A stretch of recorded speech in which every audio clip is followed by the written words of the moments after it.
Welcome to Virtual Lunch in the Exhibit Marketers Cafe. It's Tuesday. It's that time again. And welcome back if you're one of our regulars. And if this is your first time joining us in Virtual Lunch, then welcome. We are so happy to have you.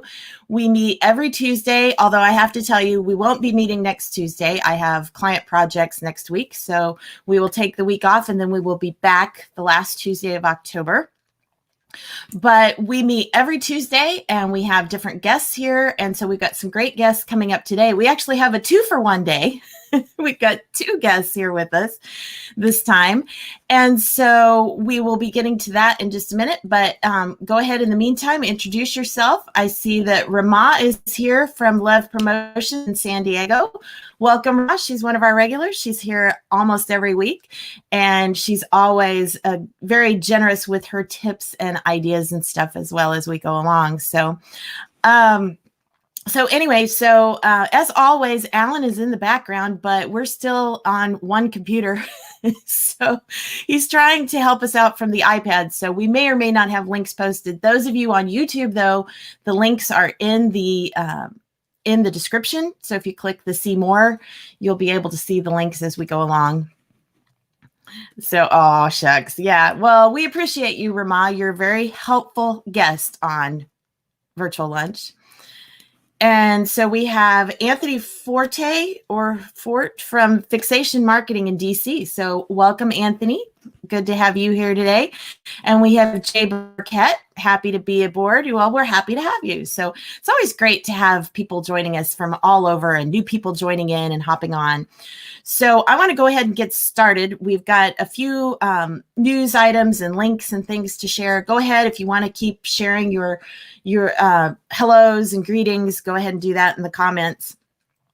But I want to share a few things. I've been sharing along through the months here. I've been giving you some ideas of some, maybe not necessarily specifically event and trade show related, but they can be some inspirational ideas for us. And sometimes it's just something kind of, interesting.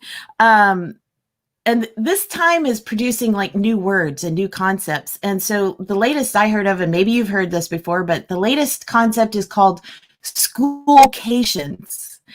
And so basically parents are taking, since their kids are learning virtually anyway, they're taking the school on the road. And so they're doing RVs or going to resorts or taking basically long distance field trips with their kids. And so hotels and resorts are starting to get on board with this, and they're actually providing tutors and tech support and, maybe meeting space for them to do their schooling and all that kind of stuff. So I have an article on that from ABC News. And look, it looks like Alan was able to get on. So there's the link. It's now in Facebook. It's also, like I said, it's in the comments or in the description on YouTube. But there's a video at the top of the page. I'll just tell you, the video doesn't seem to have anything to do with the story. I think it's just like latest news or something. So, but the story is kind of interesting on how they're doing schoolcations and kind of the pros and cons of that. So especially those of you with kids will probably find that interesting, whether or not you would be willing to do that with your kid. I don't know. I don't have kids, so I can't talk. All right. The next thing is the return of the drive-in. And I think this is really interesting. First of all, I want you just type in the comments, take a wild guess how many drive-in movie theaters you think are still left in this country.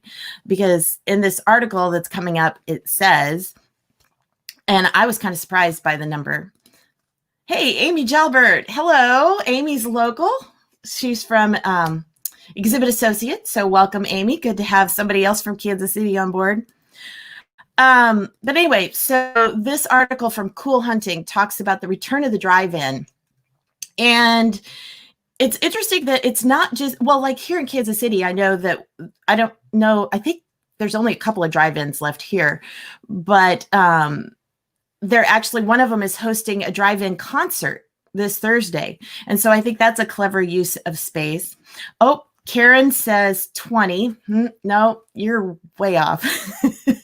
I was very surprised by the number. But anyway, there in this article from Cool Hunting, it's interesting because they actually, there's different places that are doing modified drive-ins, including a diner in Queens. And so they talk about it in this article, and there's actually a link from the article that then takes you over so you can learn more about that. Exhibits Inc. is here from Georgia. Hi, welcome. So I don't see any other guesses, so I will just tell you there are 305 drive-in theaters left in this country. Could you believe it? I wouldn't have ever guessed that. I figured it was more like maybe 75 to 100. But yeah, so there's more than you think. And they're doing all kinds of creative things. And honestly, I keep wondering, I haven't heard anybody do the, well, I take that back. I heard of one small show that did a drive-in trade show at a drive-in theater somewhere on the East Coast, I think it was. But I keep thinking, could we do something along those lines? Could that be something that could be innovated? I don't know. But anyway, Marco is here from Italy. Always good to have you. And Marco, we have a link from you coming up here in just a minute. So thank you for always keeping us informed. The next link I wanted to share is that you may or may not know that this past weekend was World Mental Health Day. And there's been a lot of discussion because, with the pandemic and everything we've all gone through, there's a lot of people saying that basically the entire world is dealing with some form of PTSD at this point. And there's a lot of mental health issues that, suicide rates and things like that. So this article has some good tips for not only individuals, but it also has some good tips for companies and employers in what to do to try to help people with, dealing with everything that's going on right now. So, and while we're waiting for that link to pop up, Rama says, since most of the drive-ins I know host swap meets, I wonder if they've resumed those. If yes, then why not a trade show that's even more well controlled? Yeah, exactly. I keep waiting for, that to start popping up in the news that people are doing drive-in trade shows. And again, you wouldn't even have to have a drive-in movie theater. You could do it, at a convention center parking lot. So, I don't know. It's a thought. If anybody hears of anything like that happening, please let me know. So here's that link for the World Mental Health tips. So I think those are some good ideas. Moving on to industry news and tips. Like I said, Marco had shared with us a link about Italian exhibitions reopening. And they're having a lot of events across the country in Italy. If I read the article right, it sounds like there's over 80 events just in October alone. And things like the ag industry, jewelry, camping and RVs, which of course is very popular this year. Back to our first story about the schoolcations, families are renting RVs or buying RVs, sustainable building, and then lots of other different types of shows that are happening in Italy. So that's very encouraging to hear. And it's interesting to read through this article because they do kind of give you little tidbits about the various shows and kind of what they're doing and how they're handling this. Also here in this country, High Point Market, which is the big furniture market in North Carolina, is opening up this week. They've extended because they want to try to space out the traffic. So instead of having a 5-day show, they've extended it to a 9-day show. I don't have a link for this one. This was kind of a last minute one that came in and I didn't get it put in the links, but, so they've extended it to 9 days. They expect about 70% of their attendees, of their exhibitors to participate, and they're anticipating about half of the usual attendees. But still, that's pretty impressive if they actually do get that many, participating, because I know that that's not necessarily what a lot of show organizers are expecting that are trying to reopen this year. So that'll be interesting to see, and I'll keep an eye on that, and I'll report back in 2 weeks when we're back together again and let you know what I hear as far as what their final numbers were. But, again, they've got a lot of different precautions in place. High Point is a little different in that it's not a traditional trade show in a convention center. They have, a lot of different buildings and people are kind of flowing in and out, but it still will be interesting to see because they had to go completely virtual like everybody else in the spring. The Together Again Dallas event has now been rescheduled. It was supposed to be this month, I think the 23rd or something, but it's now been rescheduled for January 15th. So here's the link that you can go and learn a little bit more about that and keep updated on when that's coming. And then our last article is there's 5 convention centers that are moving forward with either renovations or expansion or, doing something different. And so here's the article about that. But the one that I wanted to pull out and highlight, and I've got a separate link for this one particular thing. The Javits Center in New York has added a broadcast studio for virtual events. So I thought that was really interesting that, they're taking one of their smaller exhibit halls and turning it into basically a large studio and what I want to say. So it's like a conference, an auditorium. That's the word I was looking for. So it's like an auditorium that's socially distanced so they can actually have a live audience, but it's got a studio, overall high equipped studio. So there's the video where you can actually go on YouTube and watch the video about the new Javits Center studio. So, again, it's really fascinating to watch what some of the people in the industry are doing. This is obviously something that virtually any convention center, they've already got the partners and the network of, who all these AV companies are. They could set up something like this and make it, just another service that they can offer to shows. So anyway, I thought that was pretty cool. So today we're talking about event data. And events produce a wealth of data, but often we don't know how to make the most of it. And so today's guests, who are from Bear Analytics, are going to be here to share the potential in the data that we gather and how to use it to tell the story of our events. So our first guest is Marissa Mabey, and she is the Senior Director of Engagement and Analytics for Bear. And she works with clients to set the roadmap for each project. And she spends a lot of time producing custom data, visuals, and dashboards. We're going to hear a lot about that in just a minute. She believes that every data set has a story to tell, and it's her job to find the story hidden within and then make it compelling and empowering for her clients. So welcome, Marissa. Thank you so much. So happy to be here. Thanks. Good to have you. And next up, we have Eric Missick. And Eric is the VP of Business Development and co-founder of Bear Analytics. And he serves as Bear's data evangelist. He uses his 15 plus years of trade show, conference, and large association event experience to ensure Bear's solutions are actionable for the marketplace and can be easily translated to accelerate growth in marketing, attendee acquisition, and sales activity. So welcome, Eric. Thanks, Marla. Thanks for having us. Looking forward to it. You're welcome. You're welcome. Because I think data is one thing. It's like we all feel like we're drowning in it a lot of times. It's like, we've got all this data and all these data points and just what do we do with it? So, but I want to start out, first of all, because you guys just recently completed a really cool project with TSNN, where you took their top 250 shows list of the last 6 years, correct? Mm-hmm. And you compiled all of that into some really interesting data points. And we've actually got some visuals that we're going to be able to share here as well. So Marissa, we're going to focus in on you here a little bit because I know this is your thing, making these data dashboards. So tell us a little bit more about the TSNN project and how you guys pulled all that together. Sure. So as you said, we basically got 6 years of data, so 6 spreadsheets. How fun. I think we're all familiar with that.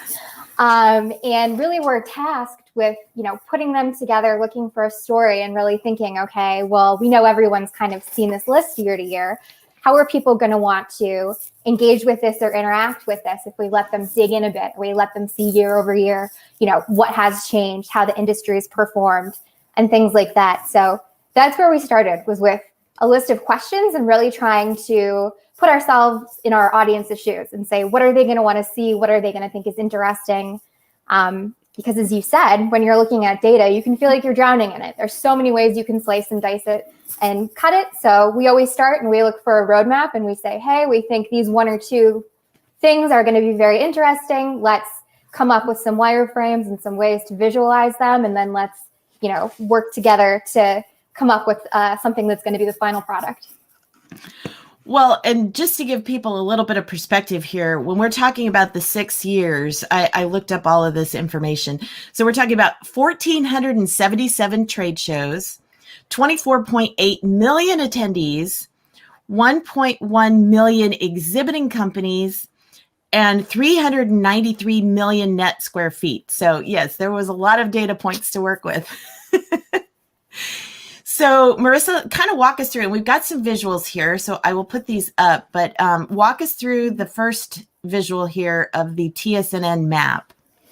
Sure. So we decided to start with a map because as, simple and recognizable as a visualization as it is, it's also really powerful. And as we see here, we're looking at the number of top 250 shows across the past 6 years that have taken place in each different US city.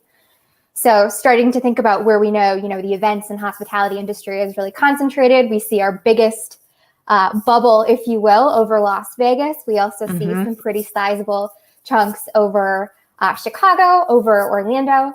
And so, at a glance, you can really start to see where the industry really shines. And, as you start to look at this map now through new eyes, as we're in the midst of, the current pandemic, we see some areas that are probably very impacted by the fact that in-person events just aren't taking place right now. Well, and what's interesting about that is that some of those dots are not as big, or some of them are bigger than you would anticipate as well. So it's kind of interesting to see how that works. But then, okay, walk us through then. I know our next graphic takes that to another level here. So let's put that one up.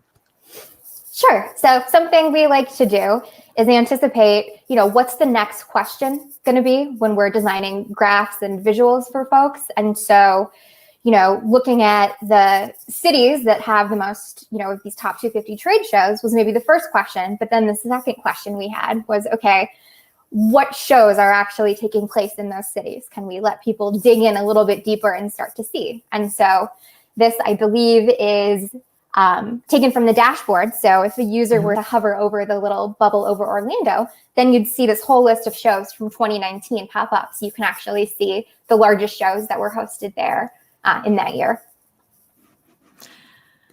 And that's what I think is so great, because you really are bringing the data to life with this. I mean, it's not just, like you said, just looking at a list of numbers. It's like, oh, wow. So this is how it breaks down for just Orlando or just Vegas or just New Orleans. So it really does put a very, what I want to say, a comprehensive, a comprehensible, I guess I would say, spin on it. So it's like, it really makes sense instead of just staring at numbers. So what's our next chart then? So our next chart lets folks interact with the list from a different angle. So we started with the lens of geography. And here we're saying, okay, we know a lot of these actual show organizers who have reported their data back to TSNN are probably going to want to see how they've trended over the past 6 years. So what we did is we let folks search for any show up in that Find My Show search bar. And then any show that kind of corresponded to the name popped up here. So I just searched for food as an example. So let's say I was really looking for the Summer Fancy Food Show. So I can see that here. I can see how they've ranked the past 6 years. But then I'm also seeing, potentially similar shows that have that in the name as well. So I can compare myself against them. See how our peers are doing, sort of get a lay of the land of some of the largest food shows. That's really cool. And I like how it really, again, you can kind of see how it fluctuates. You see, well, I'll just put it back up here again real quick. Talking about the Summer Fancy Food Show, you can see that they've come up in the rankings but they're kind of always right around that 50 mark. But it's interesting to see how they've progressed over the years. So that's kind of cool as well. Now, this last chart, I have to confess, it was a little overwhelming for me trying to figure it out on my own. So I'm anxious to hear your breakdown on what this one is all about. All right. So we saved the most complex one for last, which is actually a good kind of tip if you're showing visuals and graphs to folks. We sort of build up your comfort. We start with things like the map that like, okay, we get that. And then we work into the harder math down here. So what we're looking at is across any 2 years, in this case, it's 2018 to 2019, all the shows that made the list in both years. We're saying, all right, for net square footage, how many of these shows actually grew from 18 to 19? So we see that 92 of the shows, 49% of them grew. 88 of the shows, however, declined in the net square footage that they were reporting, and 6 shows stayed the exact same. So overall, if we're looking, at how these top shows performed year to year, it was a pretty, I would say, even year, 18 to 19. Okay. Well, that helped. Because all those little purple dots all piled up on each other, I was kind of like, oh. And I will put that link up again just so so everybody can go check it out. On the TSNN website, they do actually have this whole dashboard. You can go, you can interact, click on all of these different things, check out one specific show, one specific city. It really is interesting how it brings the data to life. It's not just, like you said, it's not just a spreadsheet anymore. It's now become something that's more digestible, I guess, is how I would say it. Mm-hmm. So, Eric, let's talk a little bit. I know that you guys do this for show. Well, you've been doing it for shows for years, and now you're doing it for virtual shows. Let's kind of shift gears a little bit and talk about some of the things as far as doing gathering data. Because first of all, you can't really compare apples to apples when you've been doing physical shows and now you've got virtual shows. So, how do you recommend to your clients, how do you take this new data and try to compare it, or can you compare or contrast? How does that work? Sure. So, I mean, the comparison it's like you said, apples and oranges. You're going from a physical event where there was a lot of data captured up to the time of the event. And then sometimes there's an ability to capture data at the point at the physical event. People introduced RFID or beacons or lead scan with lead retrieval. So there was some, a little bit of finite tracking that was capturing data at the point of the event, the 3-4 days the event took place. Now with virtual events, there's interactions that are taking place right from when someone gets into the platform as a registrant all the way through the actual time of the event, right? So anything they're doing from who they're interacting with, what products they're interacting with, what sessions they're taking. It's very similar to what we see in e-commerce platforms, right? With Amazon and others, they know what interactions us as a consumer are performing within their platform, and then because of that, they're able to serve up advertisements or certain thing. And I don't want to give Amazon a free plug on Prime Day, but I guess I am a little bit. Or compare it to social media either. Right. It's the same kind of thing. Exactly. Who are you interacting with? What's getting the most likes? That kind of thing. Absolutely. And so the virtual now, all the data is contained in one place, right? Of all these interactions for an individual or organization, and in the case for exhibitors and sponsors. And so the data, the richness of the data is definitely there. Now the challenge is, again, what do we do with it? Well, and so kind of backing up just a little bit, because, as we know, there's no shortage of virtual platforms and they all work a little differently. So how do you know what data to look for, what data to ask for when you're working with a virtual event provider, or is there like some guidelines, some do's and don'ts? Well, I'll give you the 30,000-foot view, and Marissa might be able to get a little bit more granular because she's actually in the data with our clients. But I think that's pretty important. I think people initially, when the pandemic started, March, April, events were canceled. People ran to the GoToMeetings, the Zooms, the WebExes of the world. And now they have the opportunity to use a platform that may be mature or one that's relatively new. But the one question we want to make sure we're asking as an event organizer is, what data is being collected, what interaction or engagement data is being collected on the individual and organizational level. Because as we get back to hybrid or face-to-face events, we want to be able to tie those data points together with our historical attendees, right? So if we're not getting that information from the virtual provider, we need to ask why. We don't just need kind of the aggregate number of total clicks and here's how many people, and that's all great, but you really want to get to the individual level of interactions, and that's all in there. We just got to make sure that we're getting it as we're working with these providers. Well, and I think that's a really important point, because I know that's one of the arguments I've been hearing against virtual through a lot of this time is that, well, not that we don't hear it about physical shows as well, is that the show organizers are inflating the numbers. They're saying, they had, 40,000 attendees when it might have been, they actually had more like 18,000, but that was like every time somebody came in, it counted them again or whatever. So Marissa, can you talk a little bit more about what are some of the data points that as we're working on events and as we're starting to pull things together, what are some of the data points that we really should be asking the virtual providers? That's a great question. I think one of the top ones that comes to mind that you should actually be monitoring even before your event takes place is how many people who have registered have, logged in or started to interact with the event, because a lot of these virtual events have more of a lead up where they want people to get into the system to potentially look at exhibitors before the show and do things like that. So keeping track of, what % of your audience has actually been in the system and started to engage is a really important metric for health. And also if you see that, engagement is low even before the event, then you can start to send marketing and things like that out to folks to get them to go in the system and sort of sow the seeds of having a successful event. Good point. So, Eric, I know you wrote an article, and I think Alan's got the link he can put up here. Stop selling exhibit space, start selling data. And I thought that was really, you brought up some really good points, but one of them was doing post-show justification reports. So what are some things, so here's that article link. So what are some things that you're thinking of in that post-show justification? What are some of the points that should be brought out? Sure.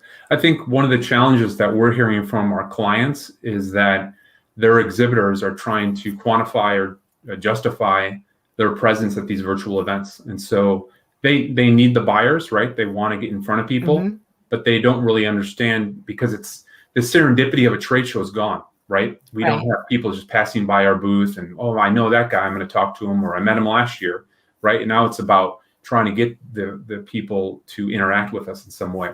More intentional. Right. Definitely more intentional. The serendipity is gone. So I think the ability to be transparent is important now more than ever for sales and trying to convince and justify exhibitors and sponsors to be involved with virtual. And even moving forward, frankly, I think on hybrid and face-to-face, we're going to be asked to justify. The budgets aren't getting any bigger, I think, in the next couple of years. So people are going to ask, why am I going? Who's coming? What can I expect? And so I think post-event, being able to share who came, right? And not just top line interactions of here's how many clicks you got, or here's how many meetings you had, but here's who came, here's who you booked meetings with, here's if we have some opportunity to pull in their spending power and what products those individuals were interested in is key for the exhibitors, right? Yeah. And I think the other piece too is there has to be some sort of benchmark for the exhibitors to understand, okay, if I got 5 leads, did the other companies in my product category get 30 leads or 2, right? So if we can share and blind out the other company names, right? But just share some benchmarks with the individual exhibitors to say, hey, you guys did great. You were in this band, right? Here's what we can do to get to the next level. Maybe it's an upsell. Maybe it's giving them some, added value adds for free to keep them engaged. But there needs to be some sort of benchmark, because right now there's no cost benefit analysis. Like people don't, I spent X, what am I supposed to expect? I don't know, right? Right. And without that transparency there back to the exhibitors, they're kind of lost. And so as a salesperson, you want to be able to share, okay, here's what a success looks like or look like for others. We can get you there, or you were successful because here's what the band you were in versus others. And I think that's something that people were starting to do on the face-to-face side. I think it's more important than ever on the virtual side, because I read something in a SEER report, I think recently, or maybe from SEER Predict, that on average people are spending about 13% of their budget in virtual versus face-to-face, which is quite a bit less. But they definitely want to spend money, and I think they'll spend more if they know what they get from it, right? Or what they can expect from it.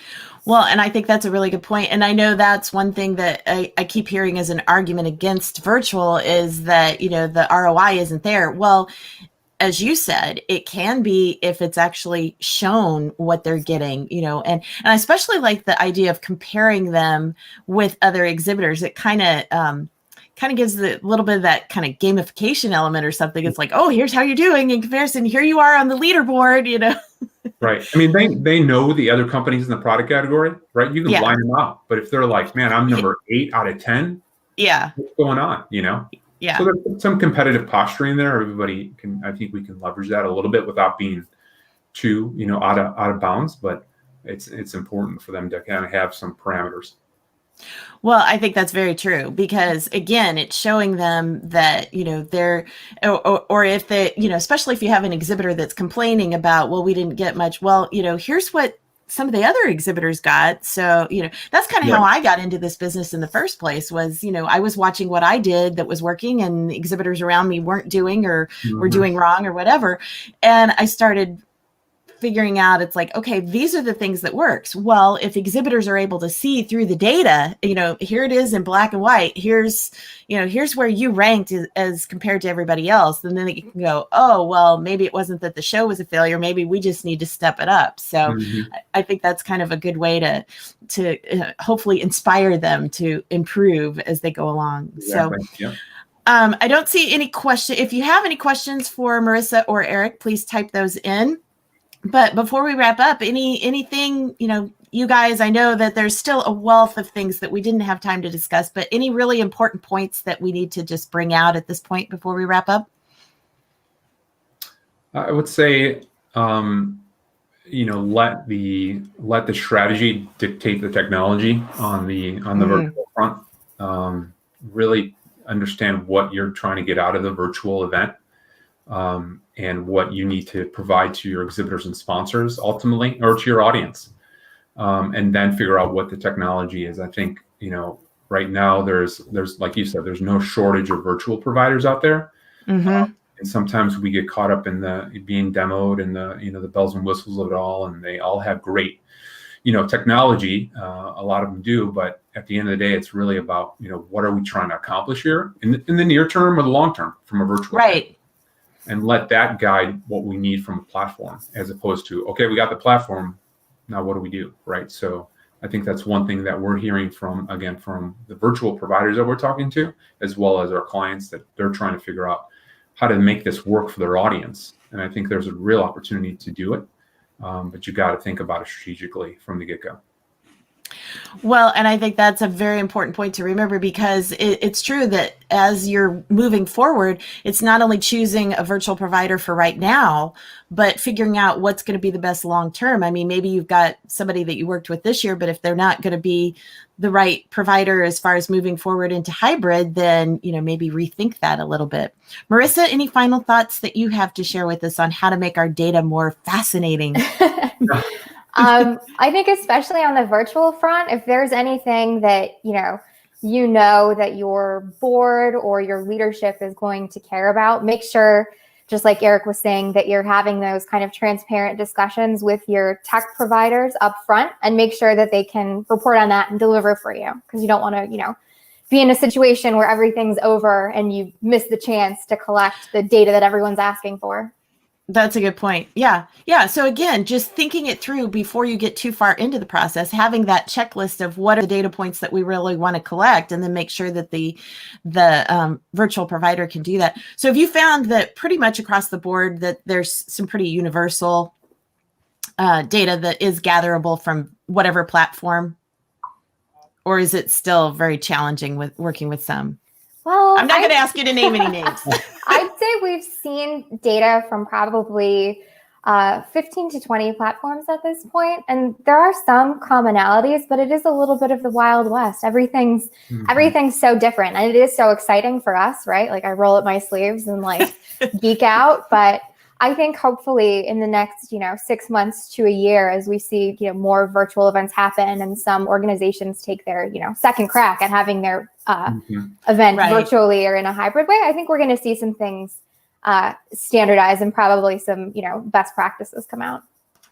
And that, I think, is a really good point where we can just wrap this conversation up, because that's true. I think that it's going to all start to come together, and we're going to have a great way to move forward and some, like you said, some standardization. So, well, again, Bear Analytics, I've got the link there on the screen. If you'd like some more information about what they do, or check out some of the other articles and tips that they have on their website, check out bearanalytics.com. Marissa and Eric, thank you so much for taking time out to join us here in the cafe for virtual lunch. I really appreciate it. And hopefully we have helped everyone sort out the data overwhelm a little bit and get it into a more manageable form. So anyway, thanks everybody. Reminder, no virtual lunch next Tuesday. We're going to skip a week, and then we will be back together again the following Tuesday. So everybody have a great couple of weeks, and we will see you then. Bye, everyone. Bye, everybody.